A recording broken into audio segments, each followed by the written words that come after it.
Hey guys, what's up? Today I will be talking about all the things that I did not talk about in the first update video, because that video, after rewatching it, I really only talked about the SS partners when they actually did add a lot of things. They added in a new shop, they added the championship cup, they added in a bunch of new fetters, a bunch of quality of life changes. They fixed a lot of things that were really annoying. And I didn't even talk about the S partners they added, so I will also be going over them.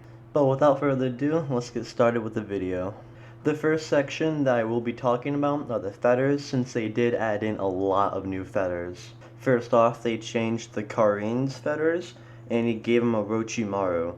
And Orochimaru gives 1.8% crit, which is pretty good.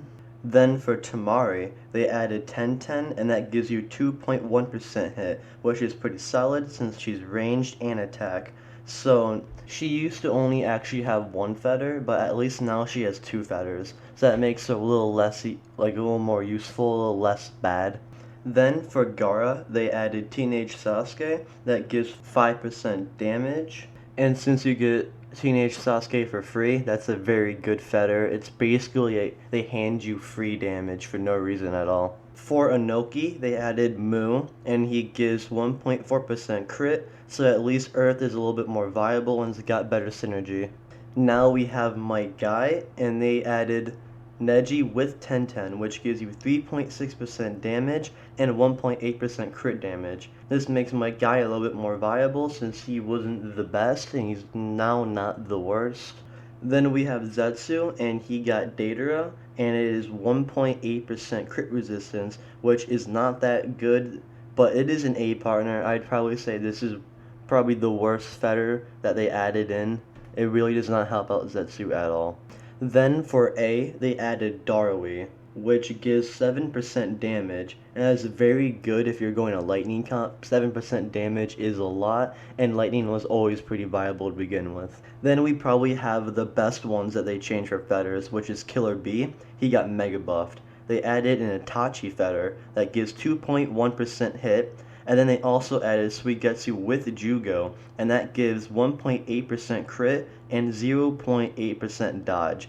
And I know the 0.8% percentage seems very low, but think about it, he's a melee tank that is constantly in the battle. 0.8% dodge is still really good to have, even if the percentage is low. And that's all the new fetters that I saw. If you guys know any more that they added that I did not say, you can write in the comments and I'll respond. I respond to all comments. But that's all I really saw, and yeah. Now the next section is going to be talking about all the quality of life changes they added. They're pretty small, but it's pretty useful, some of them. The first one they added is that in chat you can see everyone's VIP level. That's pretty cool. That's not really that needed, but it's kind of cool. They could have added new events, stuff that make the game more fun, but no, we want to see the VIP on everyone in the chat. And now something that is actually very useful that they added, they conveniently made it so that you can use Apple again and you don't have to only use PayPal. They had it for a while that you could only spend money on their game if you use PayPal, but they made it so you can use Apple again and just your credit cards, so that's very useful. It was kind of like sketchy that you had to use PayPal and I didn't know what was actually going on, but Apple's back, we can use money like that again, so yeah. And another useful quality of life change they added is that under ninja tools, you used to not see at all what the star powers you're gonna get as you start up your ninja tool. It used to show just question marks, and it'd be really frustrating because you wouldn't know what your gear, your ninja gear would be able to give you, and you'd be kind of pissed. You don't know what you're getting. But now it shows all of them pretty much. So if you click it and you click the star, it'll show you all of basically the purified crystal part, and it'll show you all of the stats that you will get as you start up your ninja tool. They also added a power decrease, which was kind of annoying. A lot of players lost a lot of power. It basically went off how much power you had. If you had 50 million power, you would lose 2 million power. I had around 9 million power at the time, and I lost about like 300k. And I know people who had like 16 million that lost about a million. So look at it basically about that. I don't know why there was power decreasing, to be honest, but when the new update happened, power did decrease. And finally, the last quality of life change that I'll be talking about, they added a new special daily offer rebate that's actually pretty useful. For $1, you can get energy, gold, and a universal S partner shard. And if you spend $15, you can collect all three of them for 7 days straight. And all the $1 things you can get every day are actually pretty useful. They give you a lot of stuff. They give you basically everything you need in the game. And if you spend $15, you can collect all of them, all three of them, every single day for 7 days. So it's not bad. It's like you do get your bang for the buck, but out of all the things you can spend money for, it's not really the best. But if you're planning on spending a shit ton of money on the game, you definitely want to buy that. And now for the last section, I will be talking about all the new S partners they added, and I'm gonna rank them based off how good I think they are and how bad I think they are.